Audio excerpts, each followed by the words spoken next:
Aujourd'hui, à Cachemire, on reçoit le conseiller en placement financier, Frédéric Turcotte de Valeurs Mobilières Peak. Comment ça va, Frédéric? Salut Pierre, ouais, content d'être avec toi ce matin. Oui, c'est le fun. Écoute, nos auditeurs veulent parler de finance. On a un gars de finance avec nous autres. Écoute, euh, moi, ce que je dis beaucoup aux gens, écoute, j'ai 48 ans, ça fait 25 ans que je fais du journalisme. Là, je suis rendu chroniqueur financier, je fais des podcasts en économie. Mais écoute, quand j'ai commencé, ce que je remarquais, puis là, je le remarque beaucoup aussi aujourd'hui, les gens n'ont pas de plan de match. Les gens n'ont pas. Il faut prendre le temps de s'asseoir et regarder qu'est-ce qu'on veut, où on veut aller, c'est quoi l'horizon de placement. Euh, et je le constate, les gens n'ont pas de plan de match. Tu sais, ils achètent des actions de compagnie à gauche et à droite, puis à un moment donné, ils se ramassent tout le temps avec alors que toi, tu es un conseiller en placement, tu le sais, c'est ça que tu fais à journée longue. Tu t'assois avec tes clients, tu les sécurises, un, puis deux, tu leur dis, écoutez, ça vous prend un plan de match diversifié. Parle-nous un peu de ce fameux plan de match-là. Ben, écoute, faire affaire avec un conseiller financier, tu l'as un peu mentionné, c'est parce qu'on fait ça à 40 heures semaine, donc on est dans ça constamment. On amène aussi un aspect important de gérer les émotions des clients. Ça, en mars, on l'a vu, le marché a baissé beaucoup. Alors, encore ce matin, j'avais un client qui me disait « Ah, je ne suis pas confiant du marché, comment ça va aller, j'aimerais ça être en plus en cash. » Alors, on est capable donc d'avoir ce recul-là, ce détachement pour aider les clients sur le long terme, puis leur dire « Écoute, on va diversifier ton portefeuille, on va gérer ce risque-là et on va surtout avoir cette vue-là à 360 degrés. » Comme tu dis, effectivement, il y a des gens qui ont, puis il n'y a rien de mal du tout à avoir un compte chez Disney, un compte rabais pour transiger un peu d'action, s'amuser de ce côté-là. Mais quand on a des fois un REER, un CELI, des fois on a un ancien plan de retraite d'un ancien employeur qui traîne dans un compte ailleurs, on n'a pas tout regroupé ça ensemble. Mais on n'a pas cette vision 360-là, puis on n'a pas de conseiller qui vient nous aider à structurer tout ça. Puis notre travail, il est important aussi, parce que ce n'est pas seulement nous qui le disons. L'Institut des fonds d'investissement du Canada, en 2018, on fait un sondage, puis 78 des répondants ont dit que les conseillers financiers aidaient énormément à augmenter les habitudes d'épargne et d'investissement. Puis, après 15 ans, donc si tu travailles pendant une période de temps assez longue, 15 ans, c'est 3,9 fois plus d'argent qui reste dans le patrimoine de la famille à la fin de l'investisseur. Donc, c'est quand même pas négligeable. Et c'est notre travail, donc on le fait. Puis toi, tu es un excellent chroniqueur économique. Bien, nous, on essaie d'être des excellents conseillers financiers pour aider les gens sur le long terme à augmenter leur patrimoine. Donc, un conseiller financier, c'est de la plus-value, évidemment, parce que sur le long terme, quelqu'un qui va gérer ses finances tout seul, ben, des fois, il va manquer des opportunités, il va manquer des pitchs que vous autres, vous êtes tout le temps là-dedans. Donc, vous le voyez. Ben, oui, je te dirais, outre un peu l'encadrement comportemental dont on vient de parler, rééquilibrer les portefeuilles, répartir les actifs, trouver des secteurs importants qui peuvent être ajoutés dans les portefeuilles, s'assurer qu'on a un rendement pendant très longtemps, et on le fait encore, on pense beaucoup, bon, un portefeuille équilibré 60-40 avec partie obligataire, partie action. Quand on regarde comment l'Institut québécois de planification financière, eux, chaque année, ils font des hypothèses pour faire de la planification financière pour les planificateurs financiers. Et ils mettent comme taux d'inflation 2 ils renouvellent ça chaque année. Ils mettent donc le taux d'inflation 2 et là, ils figurent que le revenu fixe va donner 2,9 les actions canadiennes, 6,1, actions internationales, 6,4, puis internationales, à peu près 7 Et ça, c'est des hypothèses qui sont faites avant les frais des produits et avant les frais du conseiller. Donc, si on regarde juste la partie revenu fixe, là, à 2,9 avec une inflation de 2 ça ne fait pas beaucoup pour une partie du portefeuille qui, historiquement, nous disait toujours, c'est la partie qui ne baisse pas, c'est la partie sécuritaire du portefeuille. Alors, et c'est donc important de voir ce que l'on a dans le portefeuille, puis voir ce que l'on paye aussi. Oui. Euh, on a eu quand même une drop quand même importante là, des marchés en février à, je te dirais, 23 mars à peu près, là, quand on regarde le Ouais, bottom, on a 24. pogné un plancher d'à peu près une baisse de 35 puis on a remonté d'à peu près 25-27. Fait que les gens, tu sais, moi, je connais beaucoup de gens, ils commençaient, c'était des jeunes, ils commençaient, puis là, ben, tout allait bien, ça faisait 1 an, 2 ans, 3 ans qu'ils tradaient. Mm-hmm. Puis là, pouf, ils ont paniqué, ils ont tout vendu, mais ils ont manqué le rebond. Donc, c'est Ouais. toujours Ben, important d'être investi dans le marché pour profiter de ces rebonds-là. Là. ouais, la COVID, dans 2 mois, là, nous a amené à faire une espèce de crash course de gestion de crise de nos portefeuilles. Alors, on s'est vraiment posé la question, qu'est-ce qu'on doit faire? Puis ça nous a confirmé qu'en période de volatilité, il ne faut vraiment pas vendre pour cristalliser ses pertes. Alors, c'est effectivement, les chiffres, tu viens de les donner à peu près. Là. Donc, entre le 20 février, le sommet, puis le 24 mars, le cru, TSX a perdu 37,4 %. Alors, et par contre, on a repris plus que la moitié à la fin avril. Du côté américain, il nous reste à peu près 13 % à aller chercher pour, et peut-être encore les marchés sont en hausse, donc on est encore en recul par rapport au sommet du mois de février. Mais c'est important aussi de penser qu'il y a d'autres secteurs. La COVID nous a amené à réfléchir, comme je le disais, sur d'autres secteurs rajoutés peut-être dans le portefeuille.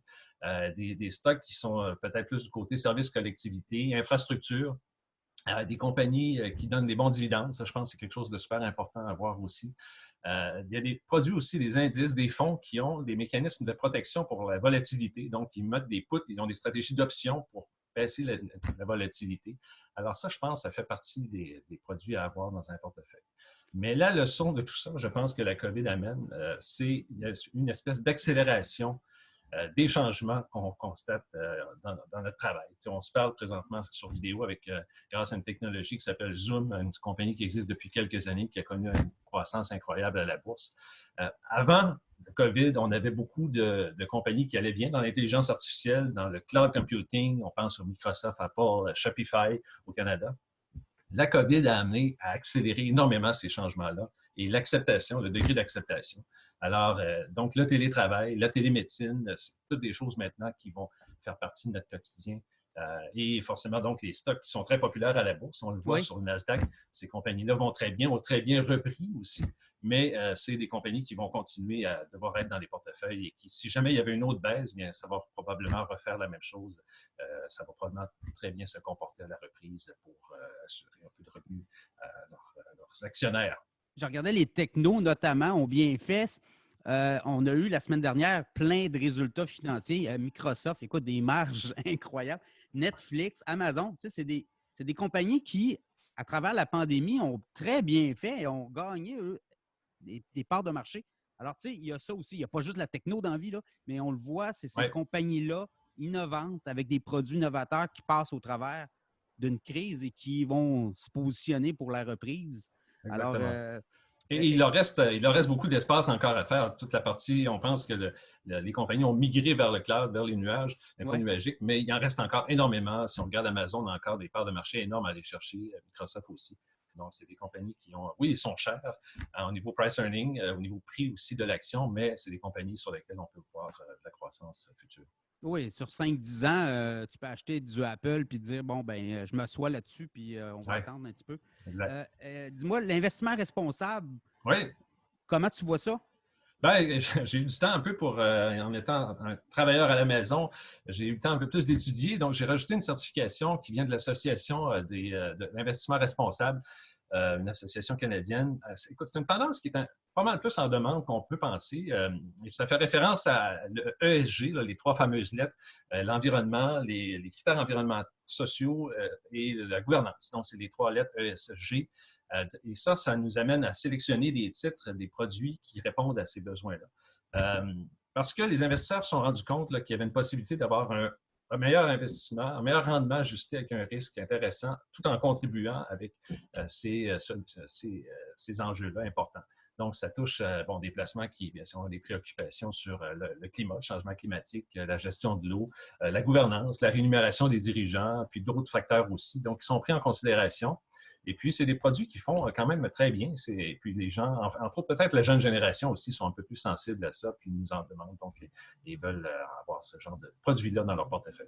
Donc, c'est une différence que tu vois entre les jeunes investisseurs et les plus âgés, je te dirais, parce que toi, dans ton portefeuille de clients, tu en as oui, j'en ai dans tout le spectre. Effectivement, j'en ai qui sont à la retraite, qui décaissent, plus âgés. Donc, là où on a une mission un peu plus de préserver, diminuer le risque, préserver le capital. Pour des plus jeunes, bien, c'est accompagner des jeunes pendant une longue période de temps et leur dire, écoute, c'est quoi l'importance d'économiser? Comment tu vois tes décisions financières dans le futur? T'acheter ta maison, à quel moment tu veux faire ça? puis bon, plus on s'approche de la retraite, bien là, c'est maximiser ses REER dans les dernières années quand on travaille. C'est souvent les années les plus payantes aussi, nos revenus sont plus élevés. Ouais. Puis avoir des stratégies fiscales pour se préparer à la retraite. Puis à la retraite, comme je le disais, bien, on diminue le risque, on s'assure qu'on a la sécurité du patrimoine familial. Et c'est un peu ça sur le spectre des clients que l'on a généralement. C'est quoi tu vois chez les jeunes? C'est quoi les tendances d'investissement chez les jeunes que tu remarques là, qui est un peu là, le trend? Là? Bon, il y en a qui traitent beaucoup ces marques, hein, la marque. Ouais. Les marques sont fortes, mais qu'est-ce que tu remarques par rapport peut-être à des clients plus âgés? C'est quoi la différence que tu vois là, sur le terrain? Ben, je te dirais que l'aspect environnemental, le ESG, est quelque chose que je vois chez des jeunes. Bon, c'est certain que les gens sont attirés aussi beaucoup par ce qu'ils entendent. Effectivement, les marques, les produits, les technos, hein, forcément, on connaît, on utilise tous Microsoft, Apple et tout ça. Donc, Tesla, Netflix, oui, Tesla, Amazon. oui, effectivement. Donc, il y a un aspect, un côté techno assez présent, je te dirais, chez les jeunes de plus en plus. Bon, parce que l'information circule partout. Ils écoutent des chroniques économiques. Donc, c'est un peu un facteur qu'on constate. Les gens sont de plus en plus informés aussi. C'est très bien, ça, c'est parfait parce que dans le spectre des clients que l'on a, généralement, la portion des gens qui sont vraiment renseignés et qui s'intéressent beaucoup à la finance, c'est une proportion assez faible. Alors, c'est toujours le fun d'avoir des gens qui sont intéressés à des stocks des compagnies en particulier. Écoute, les frais de gestion, parle-moi des frais de gestion. Qu'est-ce que tu peux me dire? Parce que beaucoup d'auditeurs de Cachemire, mais beaucoup d'investisseurs, ce qui les intéresse aussi, c'est de savoir les frais de gestion des conseillers en placement. Oui. C'est un sujet intéressant. Puis l'Autorité des marchés financiers dit, ça c'est public là, sur leur site web, que les frais des fonds mutuels sont généralement entre 1 et 3 il y a une tendance à la baisse depuis quelques années. Baissé, hein? Oui, parce que les indices ont fait le travail, les indices boursiers sont très peu chers, donc il y a une tendance à la baisse de diminuer les frais des fonds. Chez PIC, bon, comme on est une boîte indépendante, notre structure de frais, elle est assez libre. Il y a plusieurs façons de facturer les clients sur les produits qu'ils achètent. Mais je te dirais que la question à se poser avant les frais, c'est peut-être qu'est-ce que ça coûte de ne pas avoir un conseiller, de ne pas avoir une discipline, comme tu disais, d'entrée de jeu, les bons outils, la structure, la relation de confiance avec le conseiller.